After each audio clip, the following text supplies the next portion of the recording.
Hello guys, welcome to अध्ययन अड्डा YouTube channel. आज प्रैक्टिस सेट रस का दूसरा पार्ट, क्वेश्चन सीरीज का दूसरा पार्ट लेकर हम आपके सामने आ चुके हैं। पहले 20 प्रश्न हम कर चुके हैं जो बहुत महत्वपूर्ण थे, और आज जो हम 15 प्रश्न करने वाले हैं ये भी अति महत्वपूर्ण प्रश्न है। पूरे के पूरे पाठ में से, यानी रस का जो पूरा पाठ हमने पढ़ा है उसमें से हर एक लाइन में से जो भी क्वेश्चन बन सकता था वो हम आपके लिए लेकर आए हैं। तो सीरीज को बीच में बिल्कुल भी मत छोड़ना, मेरे साथ अंत तक बने रहना। चलिए स्टार्ट करते हैं आज की सीरीज। क्वेश्चन नंबर 21 है, निम्न भाव में से संचारी भाव कौन सा है? बताइए कौन सा होगा?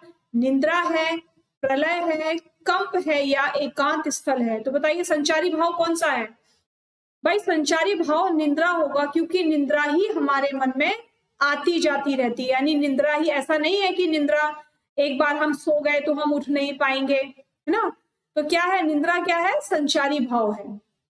अमर्ष क्या है? बताइए अमर्ष क्या है? एक काव्य दोष है, एक संचारी भाव है, एक काव्य गुण है या अलंकार है? बताइए क्या है अमर्ष? अमर्ष एक संचारी भाव है। क्या है अमर्ष? अमर्ष भी एक संचारी भाव है। ठीक है, नेक्स्ट देखिए, किस भाव की परिपक्व अवस्था को रस कहा जाता है? बताइए किस भाव की परिपक्व अवस्था को रस कहेंगे? अनुभाव को, विभाव को, संचारी भाव को या स्थायी भाव को?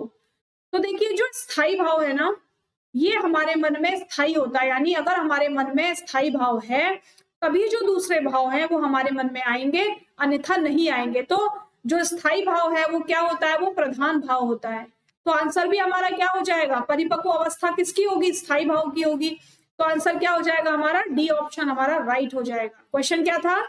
किस भाव की परिपक्व अवस्था को रस कहा जाता है? यानी कौन सा भाव ऐसा है जब वो अपनी परिपक्व अवस्था में पहुंच जाता है तब रस बनता है? तो कौन सा होगा? वो स्थायी भाव होगा। क्यों होगा?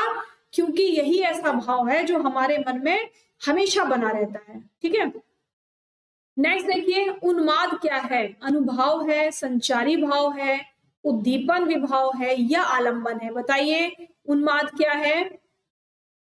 उन्माद क्या होगा? उन्माद संचारी भाव होगा। ठीक, नेक्स्ट, जड़ता क्या है? संचारी भाव, उद्दीपन विभाव, अनुभाव या आलंबन विभाव? बताइए क्या होगा जड़ता? जड़ता जो होगा वो संचारी भाव होगा।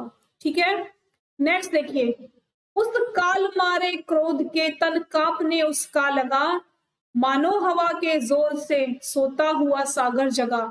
इन पंक्तियों में कौन सा रस आपको दिखाई दे रहा है? भाई क्रोध की बात आ गई यहाँ पर, क्रोध। और जहां पर क्रोध की बात आ जाए वहां पर कौन सा रस होता है? क्या करुण रस होता है वहां पर? नहीं ना, अद्भुत रस भी नहीं होता। अब बच गए आपके रौद्र और वीर रस। तो रौद्र और वीर रस में थोड़ा सा ही अंतर है। वीर रस का जो स्थायी भाव है वो उत्साह है, और रौद्र रस का जो स्थायी भाव है वो क्रोध है। तो आंसर हमारा क्या हो जाएगा? आंसर हमारा सी हो जाएगा। ठीक है, प्रिय पति वह मेरा प्राण प्यारा कहाँ है, दुख जल निधि डूबी सहारा कहाँ है? अब यहाँ पर अपने प्रिय पति से बिछुड़ने की बात हो रही है, तो कौन सा रस होगा? वीर रस होगा, करुण रस होगा, अद्भुत रस होगा या रौद्र रस होगा? तो देखिए जहां पर हमें दुख प्रतीत होता है तो वहां पर कौन सा रस होता है? वहां पर करुण रस। यानी शोक में कोई व्यक्ति अगर बैठा है कि प्रिय पति वह मेरा प्राण प्यारा कहाँ, यानी करुण रस कहां पर होगा? जब कोई पति अपनी पत्नी से या पत्नी अपने पति से इतनी दूर हो जाए कि वो वापस ना आ सके, तब वहां पर करुण रस होता है। ठीक है, तो आंसर क्या हो जाएगा यहाँ पर? बी। नेक्स्ट देखिए, मन की उत्तप्त वेदना मन ही मन में बहती थी, चुप रहकर अंतर मन में कुछ कुछ मौन व्यथा कहती थी। इन पंक्तियों में कौन सा रस है? बताइए, शांत रस, वात्सल्य रस, रौद्र रस या करुण रस? जल्दी बताइए कौन सा रस है इसमें? मन की उत्तप्त वेदना मन ही मन में बहती थी, यानी कोई व्यक्ति चुपचाप बैठा हुआ है और उसके जो मन में चल रहा है वो उसके मन में ही चल रहा है, वो किसी को नहीं बता रहा, वो मौन बैठा हुआ है। ठीक है, तो मौन कब बैठा जाएगा? जब वो बहुत दुखी होगा, है ना? कब बैठेगा मौन? जब वो बहुत दुखी होगा, यानी अपने मन की बात, वो इतना दुखी है कि वो अपने मन की बात भी किसी से नहीं कह पा रहा, तो कौन सा रस होगा यहाँ पर? करुण रस होगा। ठीक है, नेक्स्ट, रामधारी सिंह दिनकर किस रस के कवि मुख्यतः माने जाते हैं? बताइए किस रस के कवि माने जाते हैं? रौद्र रस के, करुण रस के, श्रृंगार रस के या वीर रस के? रामधारी सिंह दिनकर कौन से रस के कवि माने जाते हैं? तो रामधारी सिंह दिनकर वीर रस के कवि माने जाते हैं। ये जो कविताएं लिखते हैं वो वीर रस के ऊपर लिखते हैं सारी। ठीक है, नेक्स्ट, मेरे तो गिरधर गोपाल दूसरा न कोय, जाके सिर मोर मुकुट मेरो पति सोए। इन पंक्तियों में कौन सा रस है?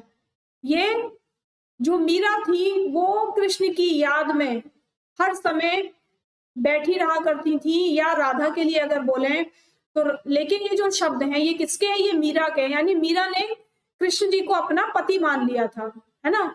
और वो ये कहती रहती थी कि मेरे तो केवल गिरधर गोपाल है, दूसरा कोई नहीं है। और वो कैसे हैं? जिनके सिर पर मोर का मुकुट है, मैं उन्हीं को अपना पति मानती हूँ।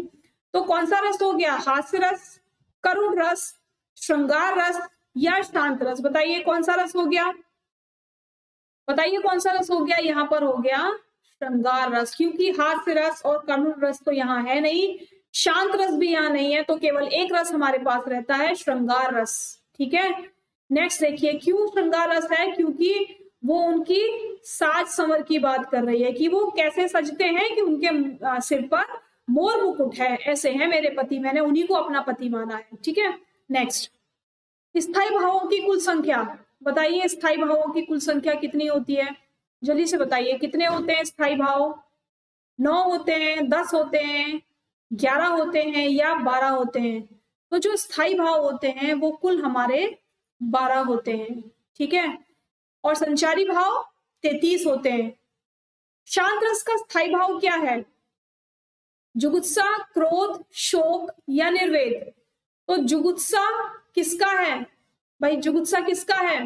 बताइए, जुगुत्सा किसका होगा? क्रोध किसका होगा? शोक किसका होगा? निर्वेद किसका होगा? जुगुत्सा जो होगा वो विभत्स का होगा, विभत्स। क्रोध किसका होगा? रौद्र का होगा। शोक किसका होगा? करुण का होगा। ठीक है, तो निर्वेद किसका हो गया? निर्वेद हो गया शांत रस। तो आंसर हमारा कौन सा हो गया? आंसर हमारा डी राइट हो गया।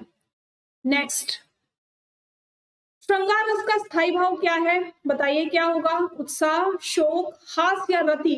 क्या होता है श्रृंगार का स्थायी भाव? श्रृंगार का स्थायी भाव रति होता है। हास्य किसका होता है? ये हास्य क्या होता है? शोक किसका होता है? ये करुण का होता है। उत्साह किसका होता है? ये वीर रस का होता है। ठीक है, नेक्स्ट, विस्मय स्थायी भाव किस रस में होता है? बताइए जल्दी से। हास्य, शांत, अद्भुत या विभत्स? विस्मय किसमें होगा? बताइए, हास्य रस में होगा या शांत रस में? तो ये दोनों तो कट जाएंगे, ना तो हास्य रस में होगा ना शांत रस में। अब अद्भुत में होगा या विभत्स में होगा? 2 ऑप्शन आपके पास रह गए, अब इनमें से आंसर दीजिए फटाफट, किसमें होगा? अद्भुत या विभत्स? तो देखिए, अद्भुत जो होता है किस लिए होता है अद्भुत रस? इसमें आश्चर्य होता है हमें। ठीक है, विस्मय होता है हमें। और जो विभत्स है उसमें हमें क्या होता है? उसमें हमें घृणा होती है किसी चीज को देखकर। तो जो विस्मय है वो किसका स्थायी भाव होगा? जल्दी से बताइए अब आंसर, किसका स्थायी भाव होगा? विस्मय स्थायी भाव होगा हमारा अद्भुत रस का। ठीक है, विस्मय स्थायी भाव किसका होगा? अद्भुत रस का होगा। विभत्स का क्या होता है? विभत्स का होता है जुगुत्सा, घृणा। ठीक है, चलिए ये हो गए हमारे आज के 34 क्वेश्चंस तक दूसरी सीरीज। अब कुछ क्वेश्चंस और हम लेकर आएंगे जिससे आपके रस कंप्लीट हो जाए। तब तक आप लोग हमारे साथ इसी तरीके से बने रहिए। चलिए अगली सीरीज में फिर मिलेंगे। ठीक है, चलिए धन्यवाद।